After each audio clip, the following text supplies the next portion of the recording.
Guys आज हम लोग देखने वाले हैं अप्लाइड फिजिक्स सेकेंड के चैप्टर 3 धारा वैद्युतिकी को यानी इलेक्ट्रोस्टैटिक्स को। गाइस यह अप्लाइड फिजिक्स की चौथी क्लास है। इस वीडियो हम लोग धारा वैद्युतिकी के पार्ट फर्स्ट को देखने वाले हैं। तो गाइस पहला हेडिंग है गाइस वह है धारा यानी करंट। तो गाइस हम लोग देखते हैं करंट क्या होता है। आवेश प्रवाह की दर को धारा कहते हैं। यानी गाइस धारा का जो डिफिनेशन होता है वह होता है आवेश प्रवाह की दर को धारा कहते हैं गाइस। और हम लोग धारा को आई से डिनोट करते हैं। तो guys I equal to Q upon T होता है। तो जहाँ पे क्यू आवेश होता है और टी समय होता है। तो गाइज आवेश जो मात्रक होता है वह कूलाम होता है और समय का जो मात्रक होता है वह सेकेंड होता है। तो गाइज यह जो हमारा मात्रक है यह एमकेएस सिस्टम में है। और गाइज धारा का एक और मात्रक होता है जिसे हम लोग एम्पियर के नाम से जानते हैं। तो गाइज यह जो एम्पियर मात्रक है यह एसआई सिस्टम में है। तो गाइज इस प्रकार से धारा के दो मात्रक होते हैं, एक एमके सिस्टम में कूलाम प्रति सेकेंड होता है और एक एसआई सिस्टम में एम्पियर होता है। तो गाइज यहाँ पे हम लोग कह सकते हैं कि एक एम्पियर जो है वह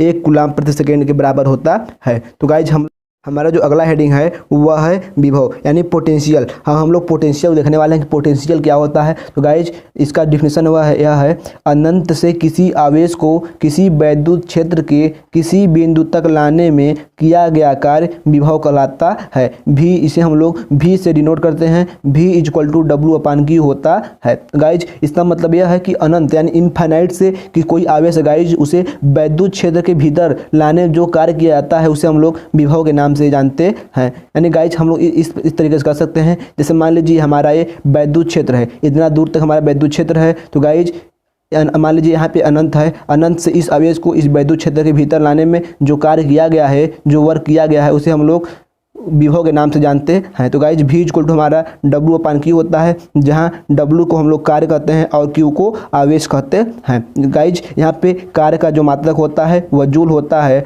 और आवेश का जो मात्रक होता है वह कूलाम होता है। तो गाइज यह हमारा जो मात्रक है यह हमारा एसआई सिस्टम में है। और गाइज इसका एक और यानी विभव का एक और मात्रक होता है वोल्ट, जो यह एसआई सिस्टम में होता है। तो गाइज यह मात्रक हमारा एमके सिस्टम में हो गया और यह मात्रक हमारा एसआई सिस्टम में हो गया। तो गाइज इस तरीके से हम लोग कह सकते हैं कि जो एक वोल्ट होता है वह एक जूल प्रति कूलाम के बराबर होता है। तो गाइज इस तरीके से हम लोगों ने अगला हम लोग को हेडिंग देखना है।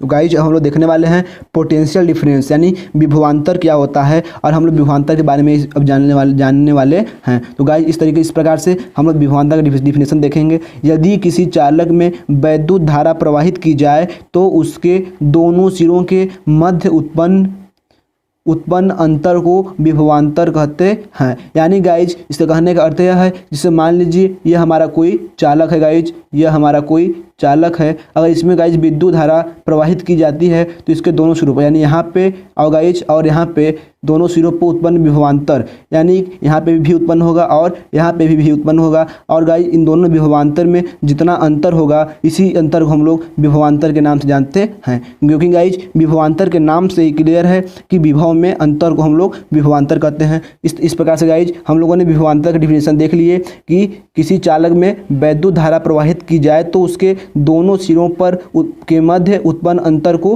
विभवांतर कहते हैं। यानी इस सिरे के और इस सिरे के मध्य उत्पन्न अंतर को विभवांतर के नाम से जानते हैं। तो गाइज हम लोगों ने विभवांतर को अच्छे से देख लिया है। अब हम लोग देखेंगे अगला हेडिंग हमारा है रेजिस्टेंस यानी प्रतिरोध। हम लोग प्रतिरोध को देखने वाले हैं।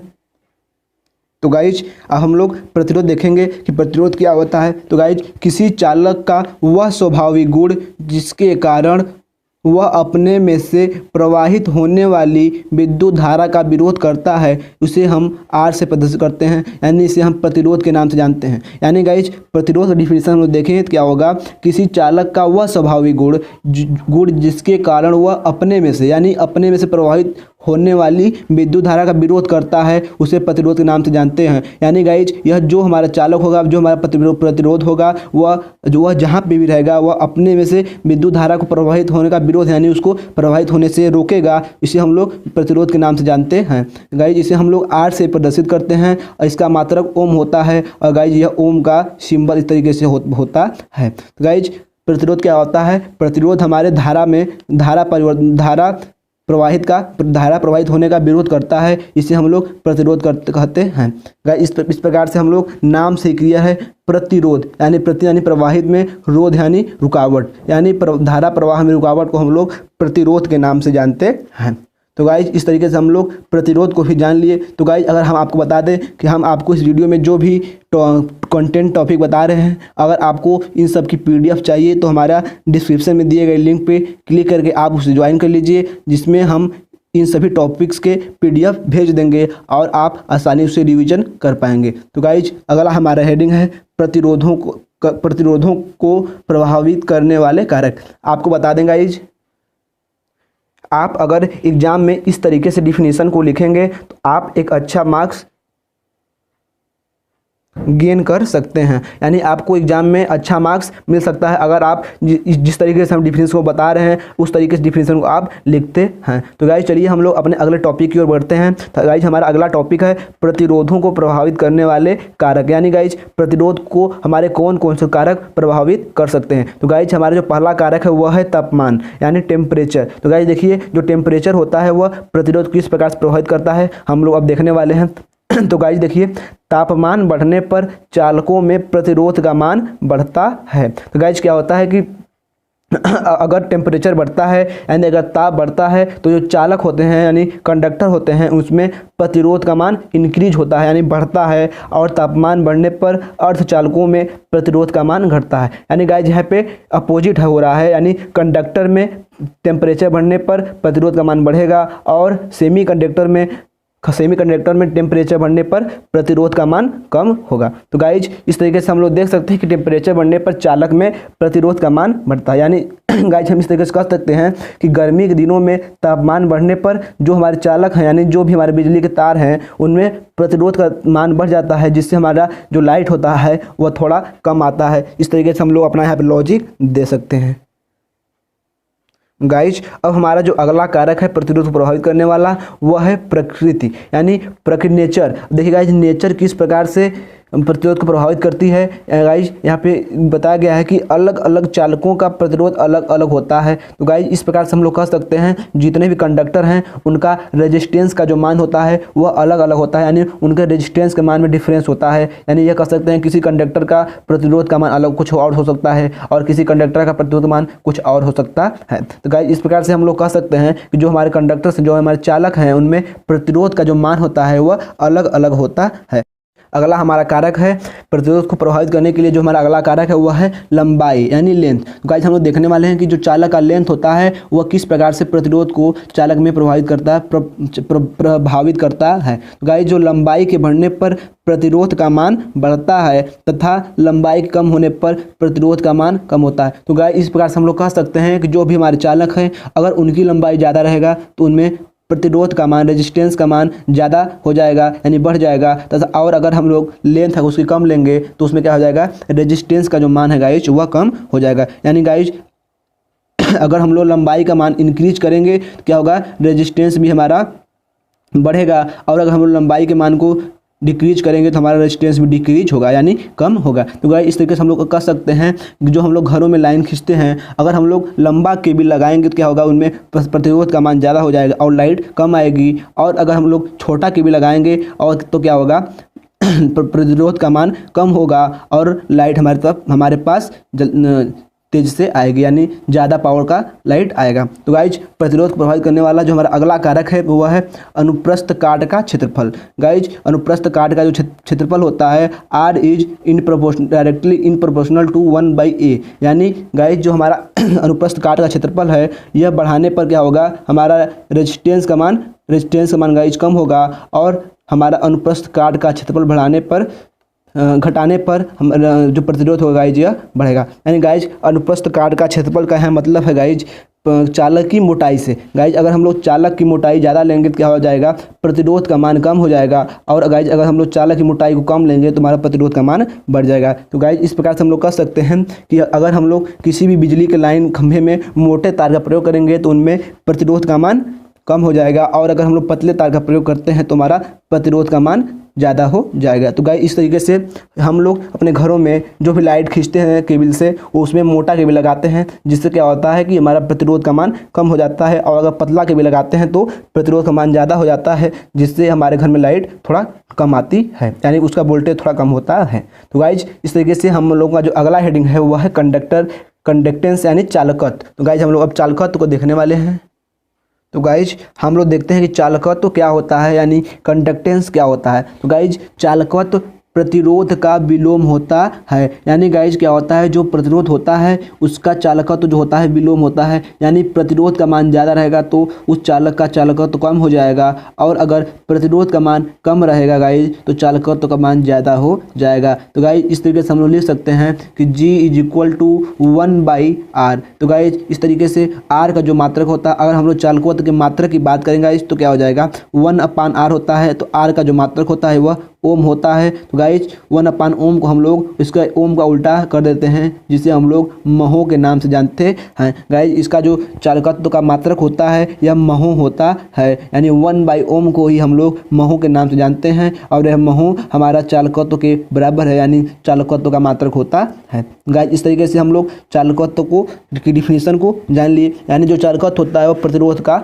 विलोम होता है। तो गाइज हमारी जो अगली हेडिंग है वह है विशिष्ट प्रतिरोध, यानी स्पेसिफिक रेजिस्टेंस। तो गाइज हम लोग विशिष्ट प्रतिरोध को जानने वाले हैं कि विशिष्ट प्रतिरोध क्या होता है। तो गाइज चलिए शुरू करते हैं। तो गाइज देखिए यहाँ पे R is directly proportional to L, यानी गाइज जो प्रतिरोध होता है वह हमारी लंबाई के चालक की लंबाई के अनुक्रमानुपाती होता है, क्योंकि गाइज जो अगर हम लोग चालक की लंबाई को बढ़ाते हैं तो प्रतिरोध हमारा बढ़ता है, और अगर नहीं गाइज प्रतिरोध हमारा बढ़ता है, और गाइज अगर चालक की लंबाई को कम करते हैं तो प्रतिरोध हमारा कम होता है। तो गाइज इस तरीके से यानी जो हमारा R is directly proportional to L, अगर चालक की लंबाई को बढ़ाएंगे तो प्रतिरोध बढ़ेगा, और अगर चालक की लंबाई को कम करेंगे तो प्रतिरोध हमारा कम होता है। तो गाइज ये हमारा हो गया इक्वेशन फर्स्ट। अब गाइज देखिए हम लोग जानते हैं कि R is directly in proportional to 1/a, यानी अगर हम लोग अनुप्रस्थ काट के चालक के अनुप्रस्थ काट के क्षेत्रफल को बढ़ाएंगे तो क्या हो जाएगा, रेजिस्टेंस कम होगा, और अगर उसकी मोटाई को कम करेंगे तो हमारा प्रतिरोध का मान ज़्यादा हो जाएगा। तो गाइज यहाँ पे हम लोग जानते हैं A = होता है अनुप्रस्थ क्षेत्रफल, और क्षेत्रफल का मतलब होता है चालक की मोटाई से, यानी चालक की मोटाई का मान बढ़ाएंगे तो हमारा प्रतिरोध कम हो जाएगा, और चालक की मोटाई का मान कम करेंगे प्रतिरोध हमारा ज़्यादा हो जाएगा। और गाइज अगला जो हमारा इक्वेशन है वो होता है, तो guys R is directly proportional to L/a, क्योंकि गाइज यहाँ पे हम लोग देख सकते हैं कि R is directly proportional to L और R is directly proportional to 1/a। इस तरीके से हम लोग इसको लिख सकते हैं गाइज यहाँ पे R is directly proportional to L/a, क्योंकि guys R is directly proportional to L होता है और R is directly proportional to 1/a होता है। तो हम लोग उन दोनों को मिला के direct R is directly proportional to L/a इस तरीके से लिख सकते हैं। तो गाइज हम लोग जानते हैं कि इन प्रोपोर्शनल यानी अनुक्रमानुपाती के साइन को हटाने के लिए एक कांस्टेंट का प्रयोग किया जाता है, जिसे हम लोग रो के नाम से जानते हैं। तो गाइज यह रो हमारा विशिष्ट प्रतिरोध ही है। तो गाइज R = क्या आ जाएगा, हमारा रो L/a, और जो हमारा रो है यह विशिष्ट प्रतिरोध है, हमको विशिष्ट प्रतिरोध का मान निकालना है। तो क्या हो जाएगा गाइज, तो रो = हो जाएगा, इसको गाइज इधर भेज देंगे तो RA इधर क्या है मल्टीप्लाई इधर आएगा तो डिवाइड हो जाएगा, तो RA/L। तो गाइज हमारा विशिष्ट प्रतिरोध का जो फार्मूला हो गया रो = RA/L, जहाँ R प्रतिरोध है, A अनुप्रस्थ काट का क्षेत्रफल है, और यह L जो है यह चालक की लंबाई है। तो गाइज इस तरीके से हम लोग विशिष्ट प्रतिरोध के फार्मूले को भी प्राप्त कर लिए। और गाइज अगर हम लोग इसके मात्रक की बात करें तो यहाँ पे प्रतिरोध का मात्रक ओम हो जाएगा, और अनुप्रस्थ काट के क्षेत्रफल का मात्रक जो है गाइज मीटर² हो जाएगा, और लंबाई का मात्रक मीटर हो जाएगा, और गाइज मीटर से मीटर कट जाएगा तो हमारा बचेगा ओम मीटर। तो गाइज विशिष्ट प्रतिरोध को मात्रक का मात्रक क्या हो गया, ओम मीटर हो गया। रो का जो मात्रक है वह ओम मीटर हो गया, यानी कि विशिष्ट प्रतिरोध का जो मात्रक है वह ओम मीटर होता है। तो गाइज आपको बता दें कि हमारे इस चैनल पर अप्लाइड फिजिक्स, अप्लाइड मैकेनिक्स और अप्लाइड मैथमेटिक्स, इंजीनियरिंग, ड्राइंग सभी सेकेंड सेमेस्टर की सभी वीडियोज आपको मिलेंगी। तो गाइज आपने अगर मेरे चैनल को सब्सक्राइब नहीं किया है तो सब्सक्राइब कर दें, जिससे आप सभी सेमेस्टर की सभी सब्जेक्ट की वीडियोज आसानी से देख पाएंगे। तो गाइज और अगर आपको इसकी PDF में नोट्स चाहिए तो आप मेरे व्हाट्सएप ग्रुप डिस्क्रिप्शन में दिए गए व्हाट्सएप ग्रुप को ज्वाइन कर लीजिए, जिसमें हम इन सब का PDF बना के आपको नोट्स प्रोवाइड करा देंगे। तो गाइज अब मेरे चैनल को सब्सक्राइब भी कर दीजिएगा। तो गाइज देखिए हमारा जो अगला टॉपिक है वह है विशिष्ट चालकत्व, यानी विशिष्ट चालकत्व क्या होता है हम लोग देखने वाले हैं। तो गाइज देखिए विशिष्ट चालकत्व क्या होता है, स्पेसिफिक कंडक्टेंस। जैसे गाइज हम लोगों ने यहाँ पे चालकत्व को देखा, तो गाइज चालकत्व क्या था, यह चालकत्व प्रतिरोध का विलोम होता है। उसी प्रकार से गाइज यहाँ पे जो विशिष्ट चालकत्व है यह भी हमारे है विशिष्ट प्रतिरोध का विलोम होता है, यानी विशिष्ट चालकत्व तो गाइज हम लोग सिग्मा से डिनोट करते हैं यानी प्रदर्शित करते हैं, और यह हमारा विशिष्ट प्रतिरोध का विलोम होता है। जैसे गाइज चालकत्व जो था वह प्रतिरोध का विलोम था, उसी प्रकार से जो विशिष्ट चालकत्व है यह विशिष्ट प्रतिरोध का विलोम हो जाएगा। तो गाइज यहाँ पे हम लोग देख सकते हैं, अगर हम लोग विशिष्ट प्रतिरोध का मान बढ़ाएंगे तो हमारा चालकत्व जो है वह विशिष्ट चालकत्व कम हो जाएगा, और अगर हम लोग विशिष्ट प्रतिरोध का मान कम करेंगे तो हमारा विशिष्ट चालकत्व का मान ज़्यादा हो जाएगा, क्योंकि गाइस यह एक दूसरे के व्युत्क्रमानुपाती हैं। तो गाइस व्युत्क्रमानुपाती हैं, इसलिए अगर ये बढ़ेगा तो ये घटेगा, और अगर ये घटेगा तो ये बढ़ेगा। तो गाइस इस तरीके से हम लोग यहाँ पे देख सकते हैं। तो गाइस और हम लोग ये भी जानते हैं कि G is equal to 1/R होता है, यानी कि चालकत्व जो होता है वह प्रतिरोध के विलोम के बराबर होता है। तो गाइज हम लोगों ने पीछे ही पढ़ा कि G is equal to 1/R होता है, यानी चालकत्व होता है या प्रतिरोध का विलोम होता है। तो गाइज ये उसी का फार्मूला है। तो